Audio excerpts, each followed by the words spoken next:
क्रिस्त में मेरे प्यारे भाइयों, बहनों एवं बच्चों, आप सबों को मेरा जय यीशु। आज वर्ष का 13वां रविवार है और आज की उपासना में चंगाई और विश्वास के ऊपर प्रकाश डाला गया है। आज हमारे मनन चिंतन के लिए दो बातें बताई गई है। पहली बात कि एक पिता जिसका नाम जैरूस है, वह हर हालत में अपनी बेटी को जीवित रखना चाहता है। और दूसरी बात ये कि बिना नाम की स्त्री जो अपनी आप की चंगाई चाहती है।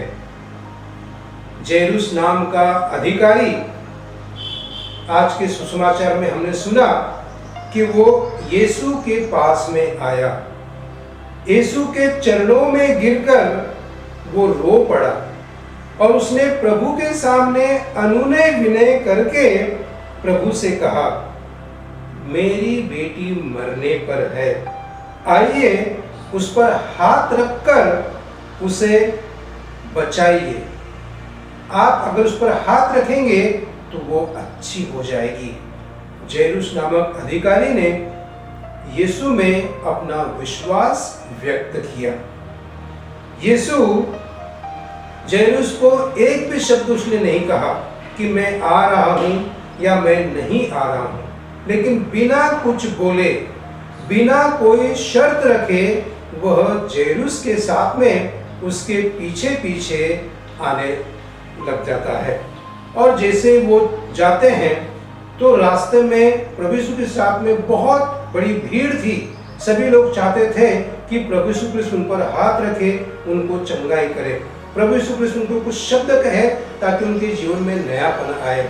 और इस भीड़ में एक स्त्री आकर के फिर से यह विश्वास लेकर कि अगर मैंने यीशु के मात्र कपड़े को छुआ तो मैं चंगी हो जाऊंगी, और उसने प्रभु यीशु क्रिस्त के कपड़ों को छुआ।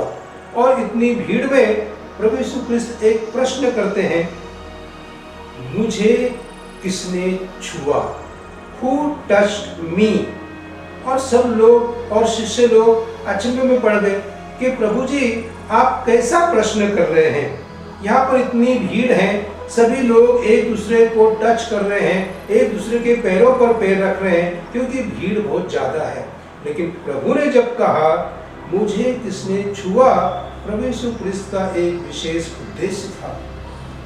प्रभु को पता था कि उनके शरीर से शक्ति निकली है, चंगाई रूपी शक्ति निकली है, और इसलिए उन्होंने यह प्रश्न किया, मुझे किसने छुआ है?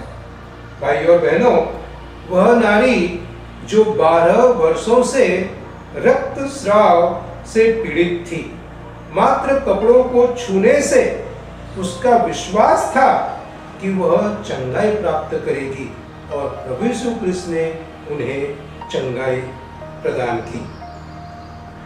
दोनों जन, जैरूस नामक अधिकारी और जो स्त्री 12 वर्षों से रक्तस्राव से पीड़ित थी, दोनों में हमें विश्वास दिखता है, और उनके विश्वास के कारण प्रभु यीशु कृष्ण ने ये दोनों चमत्कार किए। दोनों जन 12 वर्ष का वहां पे उल्लेख है। जैरूस की बेटी 12 वर्ष की थी। ये जो स्त्री रक्तस्राव से पीड़ित थी वो 12 वर्षों से बीमार थी, लेकिन दोनों ने अपने विश्वास के कारण चंगाई प्राप्त की और प्रभु ने उनके जीवन में विशेष चमत्कार किया। भाइयों और बहनों, दोनों जन, जैरूस नामक अधिकारी और वह स्त्री जो रक्तस्राव से बीमार थी, दोनों का विश्वास प्रभु यीशु क्रिस्त में अटूट था।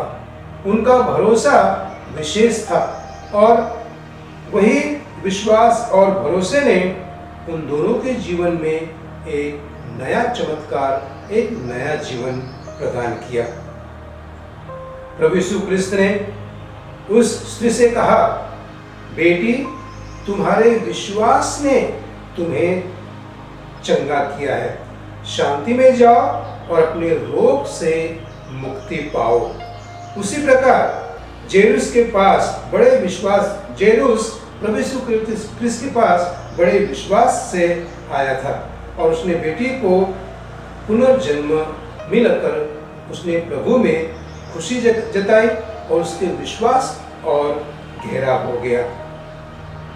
आज की उपासना हमको ये पाठ सिखाती है कि जो रक्त स्राव या मुर्दे को हाथ लगाने से कोई अशुद्ध नहीं होता।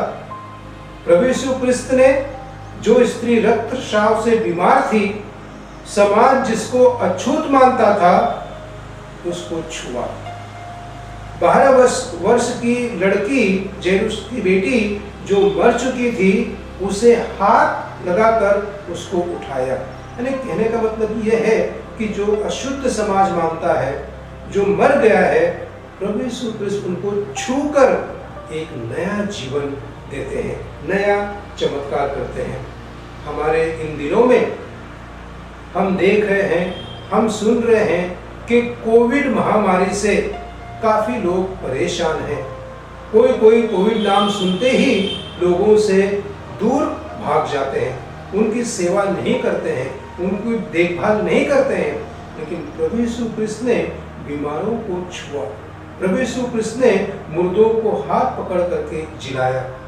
आपके लिए और मेरे लिए आज शायद यही एक संदेश है कि हमें बीमारों से घृणा नहीं करनी चाहिए, उनके पास जाना चाहिए, उनके लिए प्रार्थना करना चाहिए, अपना हाथ उनके कपाल पर रखकर प्रभु की प्रार्थना करना चाहिए और प्रभु उन्हें आशीर्वाद देगा, प्रभु हमें आशीर्वाद देगा। ईसा ने महसूस किया कि उसकी शांति बाहर गई है। यीशु उदार है। आज की ये उपासना हमें भी उदारता का पाठ सिखाती है। क्या हम अपने पड़ोसी के साथ में उदार हैं? अगर हम उदार रहेंगे तो प्रभु यीशु क्रिस्त हमारे जीवन में भी चमत्कार करेगा। प्रभु यीशु क्रिस्त हमें भी एक कृपा देगा ताकि हम उसके राज्य को फैला सकें। God bless you.